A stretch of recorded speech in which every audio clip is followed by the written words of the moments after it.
الرحيم. الحمد لله نحمده ونستعينه ونستغفره ونؤمن به ونتوكل عليه ونعوذ بالله من شرور أنفسنا ومن سيئات أعمالنا. من يهده الله فلا مضل له ومن يضلله فلا هادي له.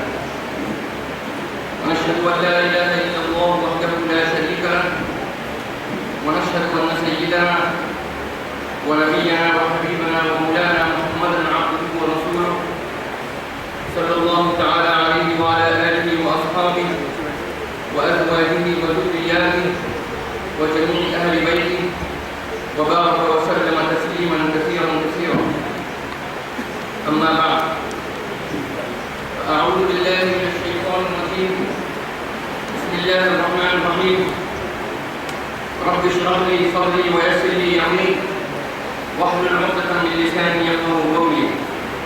صدق الله العظيم. اللهم إني أسألك بأنك أنت الله لا إله إلا أنت الأحد الصمد الذي لم يلد ولم يولد ولم يكن له كفوا أحد.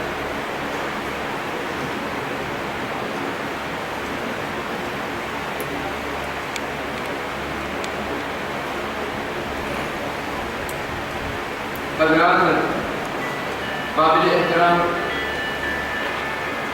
شرکاء اجلاس، MFERD کے ذمہ داران اور جامعہ الہدایہ جے پور میں اس ایک روزہ کانفرنس کو منعقد کرنے والے میزبان اور ذمہ داران،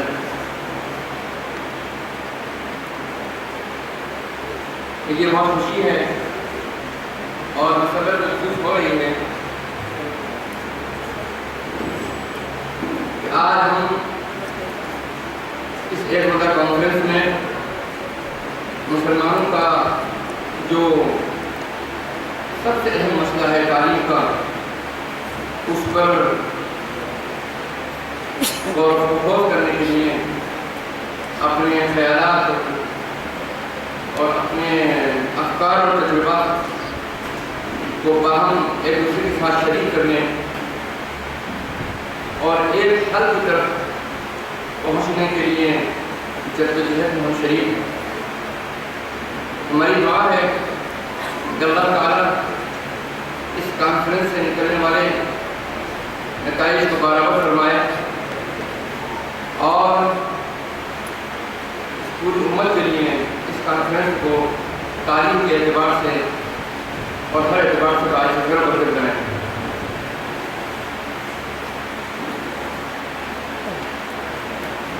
اس لیے کہ تعلیم کے میدان میں اتار چڑھاؤ اور اس میں ترقی کرنا یا پچھڑنا یہ ریفریٹ کرتا ہے ترقی کے تمام میدانوں پیرامیٹرز کے اوپر، اس کا ریفلیکشن پڑتا ہے۔ اگر کوئی قوم تعلیم میں پچھڑ رہی ہے تو اس کا مطلب یہ ہوا کہ وہ تمام میدانوں کے اندر پچھڑ رہی ہے، اور اگر وہ تعلیم کے میدان میں ترقی کر رہی ہے تو اس کا مطلب یہ نکلتا ہے اوور آل اس کا ڈیولپمنٹ زمانے کے حالات کے اعتبار سے صحیح ہونا ہے۔ میں نے اپنا موضوع جو 4-5 موضوع اس کانفرنس میں بولنے کے لیے کیے گئے تھے، اس میں نے اس موضوع کو چنا، challenges in present education system. ہم جب چیلنجز کی بات کرتے ہیں تو پورے ملک میں تعلیم کے میدان جو چیلنجز ان کو درپیش ہے، وہ ہم کو یہ بات سمجھنی چاہیے کہ وہ تمام چیلنجز یونیورسل ملک کی سطح پر ہیں۔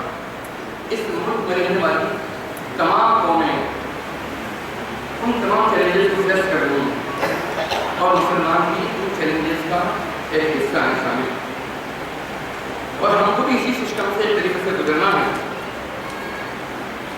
اور یہ بات بھی ہمیں ذہن میں رکھنی چاہیے گفتگو شروع کرنے سے پہلے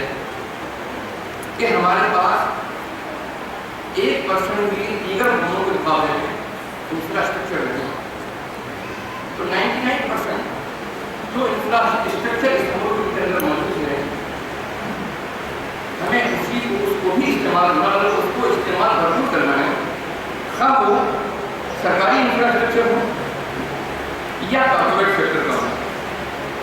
لہذا کسی بھی حد تک پہنچنے کے لیے ہمیں پہلے چیلنجز کو سمجھنا ہوگا اور چیلنجز کو سمجھنے کے بعد میں پھر ان کا حل نکالنے کی کوشش کرنی ہوگی.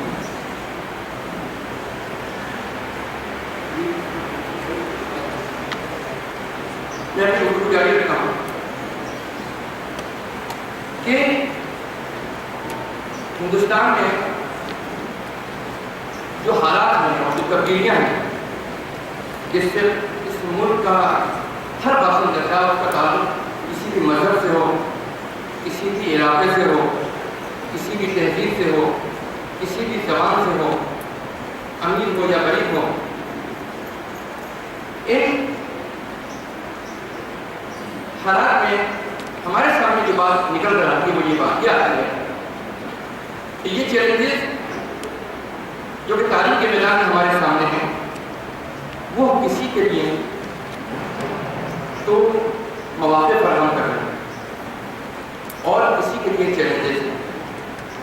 یہ بات خاص طور پر اس لیے نکل کر آتی ہے کہ جس کے پاس پیسہ ہے اس کے لیے تعلیم کے میدان میں مواقع ہیں اور جن کے پاس پیسہ نہیں ہے, جو غربت کا شکار ہیں, ان کے لیے تعلیم کے میدان میں چیلنجز زیادہ ہیں. اس کی تفصیل میں جانا چاہوں گا اور آپ میں سے یاد کرنا چاہوں گا کہ پہلے جو تعلیم کا پیشہ تھا وہ ایک خدمت خلق اور انسان کی انسانی بنیادوں پر اس کا وجود تھا. اب آج کے موجودہ دور میں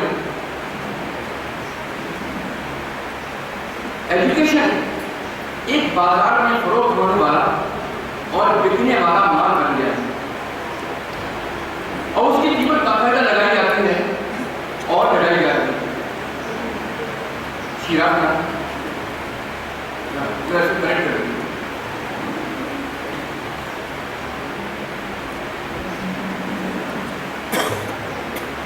یہ ایک بازار میں فروخت ہونے والا اور بکنے والا مال بن گیا ہے. جس طرح کا بازار میں آلو بکتا ہے, پیاز بکتی ہے, فلیٹ بکتے ہیں, مکان بکتے ہیں, زمینیں بکتی ہیں, کار بکتی ہیں, اسی طریقے سے تعلیم بھی بک رہی ہے.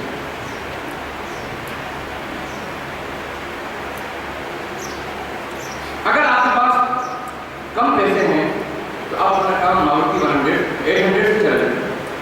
اگر زیادہ پیسے ہیں آپ کے پاس میں تو اس سے اسی لیول کی اور ماڈل کا خرید ہوگی. اور آپ کے پاس ماشاء اللہ آتا ہے صاحب سے بنایا ہے تو آپ مرسڈیز خرید سکتے ہیں, مرسڈیز خرید لیجیے. کہ یہ آج کے دور میں تعلیم کی صورتحال ہے.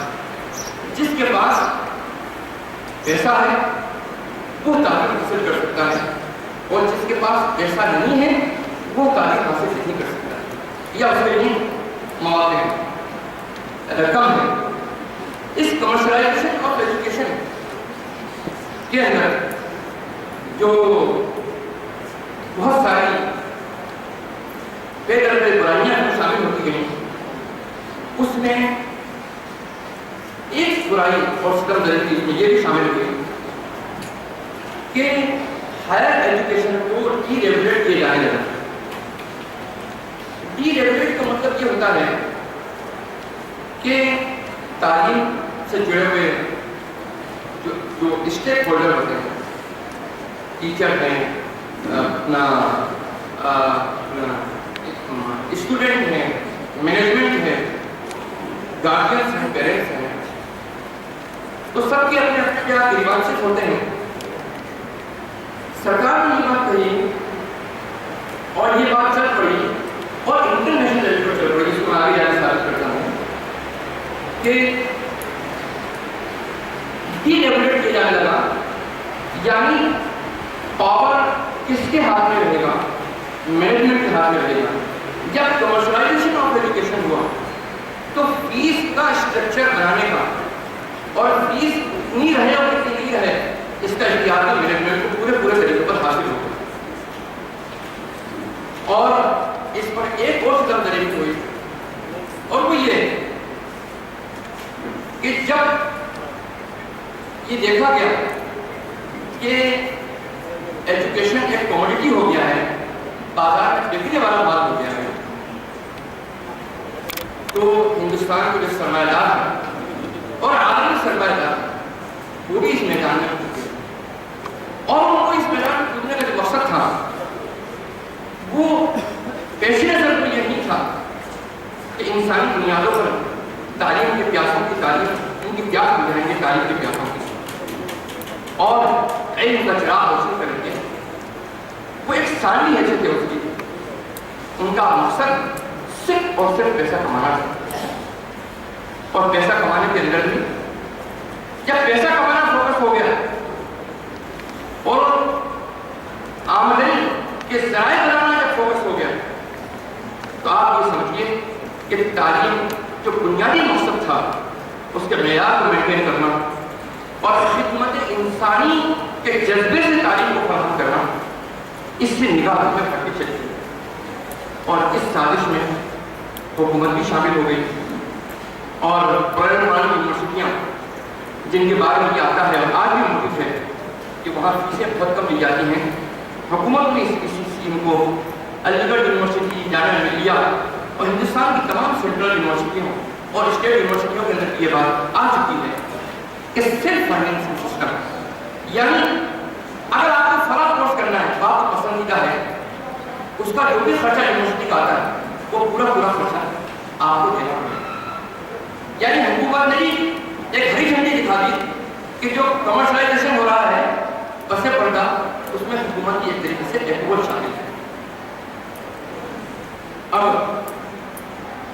آپ یہ دیکھیے کہ ہمارے سامنے یہ جو کمرشلائزیشن کی مار پڑی ہمارے اوپر کہ سب سے بڑا شکار ہے وہ ہندوستان کا مسلمان ہوا تعلیم کے میدان میں اخراجات کا حوصلہ کرنے کی وجہ سے.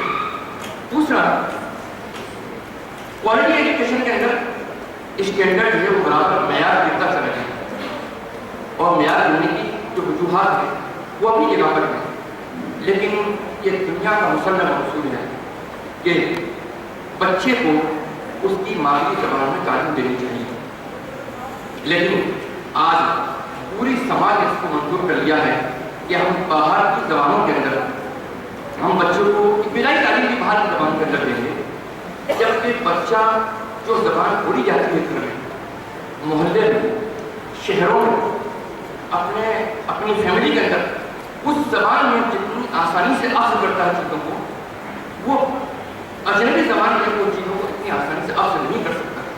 یہ نفسیات کے تمام ماہرین کا مسلم ہوتے ہیں, لیکن سماج نے اس کو ایکسیپٹ کر لیا اور ایکسیپٹ کرنے کے نتیجے میں اور اسی کے ساتھ ساتھ دوسری مار یہ پڑی کہ جو کمرشلائزیشن آف ایجوکیشن ہوا اس میں طبقاتی نظام تعلیم کے اندر بھی آپ نے یہ دیکھا ہوگا کہ طبقاتی نظام فطری اعتبار سے آپ نے سنا ہوگا کہ مذہبی اعتبار کا طبقاتی نظام سنا ہوگا, مالی اعتبار کا طبقاتی نظام, لیکن تعلیم میں طبقاتی نظام کا وجود یہ ہماری غلط پالیسیوں کا نتیجہ ہے. اور اس کا نتیجہ آپ دیکھ لیجیے کہ 3 طرح کے کلاسز ہیں, وہ 3 طرح کے طبقے ہیں, ایک لوور انکم کلاس, ایک مڈل کلاس اور ایک اپر کلاس. آپ یہ دیکھیے کہ جس کی آمدنی کم ہے جس کو پڑھنا بھی ہے تو وہ جائے گا, پریفر کہاں کرے گا, اسٹیٹ بورڈ میں جائے گا. ہندوستان میں 33 اسٹیٹ بورڈ ہے. اور جس جو مڈل کلاس ہے جو اس سے زیادہ اخراجات کو برداشت کر سکتا ہے وہ سینٹرل بورڈ میں جائے گا, سی بی ایس ای میں اور آئی سی ایس ای میں جائے گا. اور جو اس سے بھی زیادہ ایلیٹ کلاس ہے اس کے لیے انٹرنیشنل بورڈ ہے اور وہ ہے international baccalaureate organization, I B O کہتے ہیں اس کو.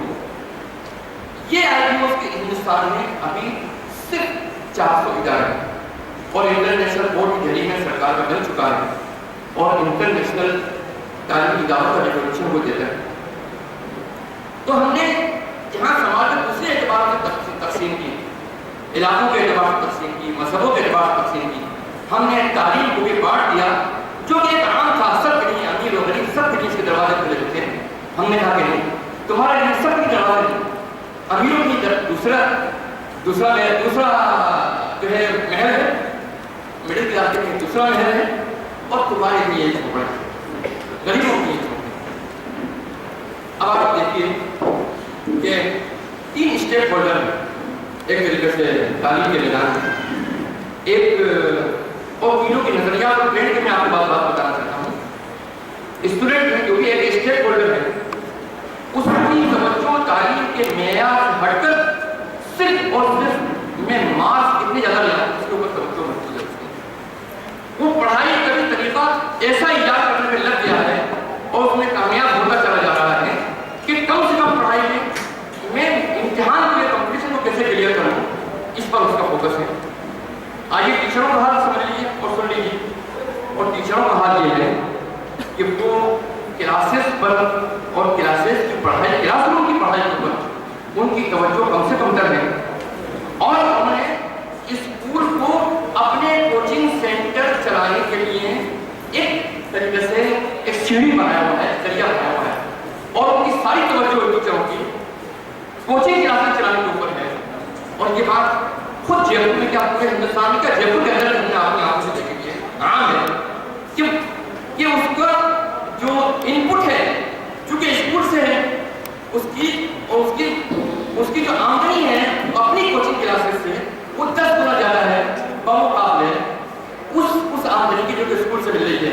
لیکن اسکول سے جڑا رہنا اس کی مجبوری ہے کہ اس کی مارکیٹنگ تو اسکول سے ہی ہو رہی ہے.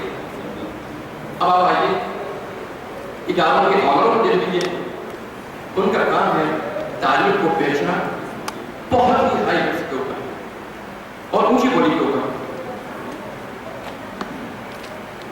آپ کو یہ بات پوری یقین و اعتماد سے کہہ سکتا ہوں، اور ہمارے مولانا ڈاکٹر مشتاق صاحب نے اس بات کو بڑی سمجھ سے کہا ہے، اس طرح اشارہ کیا ہے کہ اسلام نے کبھی تعلیم اور علم کو بازار میں بکنے والا مال نہیں بنایا. کسی بھی 14 سال کا تصور نہ دیکھ لیجیے کہ گھر گھر میں ہمارے اسلامی تاریخ زندہ ہے، گھر گھر میں علم کا چراغ جلایا. اور اسلام کے بارے میں بھی نہیں بلکہ میں دیگر مذاہب کے بارے میں بھی یہ بات کہہ سکتا ہوں کہ زمانے قدیم میں بڑے بڑے آشرم تھے، اور ان آشرموں کے اندر بچوں کی رہائش کا، کھانے پینے کا اور تعلیم کا انتظام ہوتا ہے، فری ہوتا ہے. اسلام کی تو بات بہت سب سے بلند ہے، لیکن میں اس ملک میں آج کے آشرموں کی بات نہیں کر رہا ہوں. میں آج کے آشرم مستقبل ہے سے وہ نہیں آتا ہے، لیکن پرانے آشرموں کی تعلیم اگر آپ پڑھیں تو اس میں علم پڑھایا جاتا تھا، اور ضرورت مندوں کو ان کی تمام ضرورتیں پوری کی جاتی تھی اور ان کے علم کی روشنی کی جاتی تھی. یہ ہمارا نظام، اور یہی نہیں بلکہ مدارس کے اوپر اس بات کی تنقید کی جاتی ہے کہ ان کی ہاں کوالٹی ایجوکیشن نہیں ہے. میں یہ بات کہہ سکتا ہوں ہندوستان کے اندر کہ آج دونوں جذبوں کو اپنے پیشے پر رکھ کر مدارس میں علم کا چراغ اس زمانے میں اس ملک میں روشن کیا ہوا ہے. 2 اعتبار ہیں. ایک تو بچے پر یہ خیال آتے ہیں وہ بالکل اپنی طرح بالکل بالا کو رکھ دیجیے، وہ اوپر سے چندہ لے رہے ہیں مدارس، لیکن طالب علم میں اوپر تعلیم کا بوجھ نہیں آئے. ان کے یہاں جو فیس دی بھی جاتی ہے وہ انتہائی نامنل اور معمولی ہوتی ہے، اس میں اخراجات کے وصول کرنے کا کوئی تصور نہیں ہوتا، کسی بھی مدرسے کا تصور نہیں. نمبر 1، اور جو ضرورت مند ہیں وہ معمولی فیس بھی نہیں لے سکتے، ان کی فیس معاف ہو جاتی ہے. دوسری امکانات جو موجود ہیں وہ مد نظر، اور اس کے علاوہ انہوں نے اپنے معیار کو بھی مینٹین کر رکھا ہے، وقتاً فوقتاً اپنی یہاں نظام میں تبدیلیاں بھی لے کر آئے. اور تعلیم کا کیا ہے؟ تعلیم کا اسٹرکچر 2 چیزوں پر مبنی ہے میرے حساب سے. ایک بچے کو زبان آنی چاہیے، اور دوسرا بچے کو ارتھمیٹک آنی چاہیے. یہ اگر 2 چیزیں آپ پر آپ نے کنٹرول کر لیا، سمجھیے کہ تعلیم کا کاروبار بہت تیزی سے آگے چلے گا. مدارس میں پڑھنے والے بچے جہاں منطق اور فلسفہ پڑھایا جاتا ہے، ارتھمیٹک پڑھائی جاتی ہے، وہاں ساتھ ایک زبان پر یعنی اردو پر ان کا کنٹرول ہوتا ہے، اور اس کے بعد فراغت کے بعد میں دوسری زبان کو ان کے لیے حصول ان کے لیے آسان ہوتا ہے. تو سوال یہ سب سے بڑا کہ ہم ان دونوں جو سازشیں بین الاقوامی سطح پر یا ملکی سطح پر جو ہوئی، کیا یہ ہماری غلط پالیسیوں کا نتیجہ نہیں یا ہم کسی بین الاقوامی سازش کا شکار ہو گئے؟ آئیے ہم آپ کو یہ بات کہنا چاہتے ہیں کہ بین الاقوامی سازشیں اس ملک میں شروع ہوئی اور آج بین الاقوامی سطح پر بین الاقوامی سازشوں کا جال بچھ چکا ہے۔ آپ نے سنا ہوگا ہندوستان میں جو تاریخ کی بنیاد ہے وہ یہ تھامس مکاری جو ہندوستان میں گورنر تھا برٹش دور میں، اس نے برطانیہ کی حکومت کو 1835 کے اندر ایک پروپوزل بھیجا اور اس کا پروپوزل یہ تھا، اس سے پہلے میں پس منظر آپ کو بتا دوں کہ ہندوستان میں نظام تعلیم کا بیس کیا ہے۔ یہاں اردو اور فارسی رائج تھی سرکاری محکموں میں، اور یہاں تک کہ ہندو ہوں، مسلمان ہوں، سکھ ہوں، عیسائی ہوں، تمام قومیں سب اسی سرکاری زبان سے وہ حاصل کرتے تھے، اس سے استفادہ کرتے تھے، اور ایڈمنسٹریشن کی، جوڈیشری کی، عدلیہ کی، کاروبار کی تمام ضرورتوں کو یہ دونوں زبانیں پوری کیا تمام ضرورتوں کو پوری کرتے تھے۔ اور ایسے ایسے پنڈت ہوئے ہیں ہندوستان کے اندر کہ جنہوں نے اردو اور فارسی میں بڑا کمال حاصل کیا ہے اور ان کی فکر بھی بہت بلند پائی گئی ہے۔ لیکن پروفیسر مکاری کا کہنا یہ تھا کہ اگر اس قوم کو ذہنی غلامی میں مبتلا کرنا ہے اور اس پر اپنا کنٹرول حاصل کرنا ہے تو ہمیں اس پورے نظام کو تبدیل کرنا پڑے گا۔ اور اس نے ایک لائن کا ایک لیٹر لکھا اور وہ پروپوزل گیا وہاں پر، اس کا خلاصہ صرف ایک لائن کیا جا سکتا ہے کہ یہ قوم اپنے قدر کے اعتبار سے، اپنے خون کے اعتبار سے، اپنے زمینی رشتے کے اعتبار سے ہندوستانی رہے، لیکن اس کی سوچ، اس کی فکر اور اس کی عقل وہ ہو جائے جو ہم چاہتے ہیں، ہمارے فکر کے تابع ہو جائے۔ یہ پروپوزل وہاں سے منظور ہو کر آ گیا اور اس پروپوزل کی بنیاد کمرشلائزیشن کی طرف قدم آگے بڑھانا تھا کہ ہم وہ طبقات جو کہ پیسے والے ہیں ان کو ہم اپنی فکر دیں اور پھر انہیں سے اپنے کام دیں، اور جو غریب ہے وہ غریب کھڑا ہے، توجہ کرنے کی کوئی ضرورت نہیں۔ تو کمرشلائزیشن آف ایجوکیشن کی جو بنیاد پڑی اور سازش ہوئی وہ 1835 کا ہے، اور یک لفظ ایک ہی آرڈر سے فارسی کو اور اردو کو میڈیم انسٹرکشن کو ختم کر دیا گیا۔ مولانا علی رحمۃ اللہ علیہ ارشاد کرتے ہیں کہ رسم الخط جو تھا وہ بھی زبان، تہذیب و تمدن سے رشتہ جوڑنے میں بڑا کردار ادا کرتا ہے۔ کمال اتاتürk نے ترکی میں رسم الخط جو ترکی زبان کا عربی تھا اس کو ایک آرڈر کے ذریعے اس کو انگریزی رسم الخط کر دیا۔ فرماتے ہیں کہ مخطوطات بازاروں میں جو کہ ہفتے والی بازار رکھتے ہیں اس میں اس طرح پڑے رہتے تھے کہ جن کی قیمت لاکھوں روپیہ ہو، لیکن ان کو سمجھنے والا اور خریدنے والا بھی کوئی نہیں تھا۔ چند سالوں میں حالت ہوئی، صرف رسم کو بدلنے سے۔ اور میں پھر کہتا ہوں کہ اس ملک میں بھی آواز اردو کے رسم الخط کو بدلنے کی ہوتی رہی ہے گزشتہ 20 سالوں سے۔ موازنہ ہے، اس کو ہوشیار رہنا چاہیے۔ زبان سے رشتہ اگر آپ کا جڑا رہ سکتا ہے تو اس کی بنیاد ایک ہی ہے کہ آپ اس اردو رسم الخط کو بھی باقی رکھیں۔ تو میں آپ سے بات کہہ رہا تھا کہ مکاری نے پروپوزل بھیجا، اس کا نتیجہ دیکھ لیجیے کہ ورلڈ بینک نے WTO ورلڈ ٹریڈ آرگنائزیشن اور GATS general agreement of trade on trade and services, یہ دو ایگریمنٹ پورے ترقی پذیر پوری دنیا کے ممالک سے کروائے اور ان کو اس بات کا پابند کیا کہ آپ اپنے یہاں کے جو ایجوکیشن سسٹم ہے اس کو ڈی ریگولیٹ کریں۔ ڈی ریگولیٹ کا مطلب یہ ہوتا ہے کہ اس میں ایبسولوٹ پاور ایجوکیشن چلانے والے ادارے چلانے والوں کے انتظامیہ کے ہاتھ میں ہوگا اور ان کو اختیار ہوگا کہ پورا اسٹرکچر اس کا وہ جو بھی چاہے رکھیں۔ نمبر 1 نمبر 2 یہ کہ بیرونی اداروں کو آپ کے یہاں ہمارے ادارے کھولنے کی پرمیشن دی جائے گی۔ ان دو بنیادوں پر یہ کام ہوا اور اس کا نتیجہ کیا کہ یہ دباؤ بھی بڑا ورلڈ بینک کا اور ورلڈ ٹریڈ آرگنائزیشن کا۔ تو یہ 3 بل پاس ہوئے ہندوستان کے اندر 2010 میں، آپ کو یہ بات معلوم ہونی چاہیے۔ پہلا بل ہے a foreign educational institution, regulation of entry and opportunity, and operation bill 2010.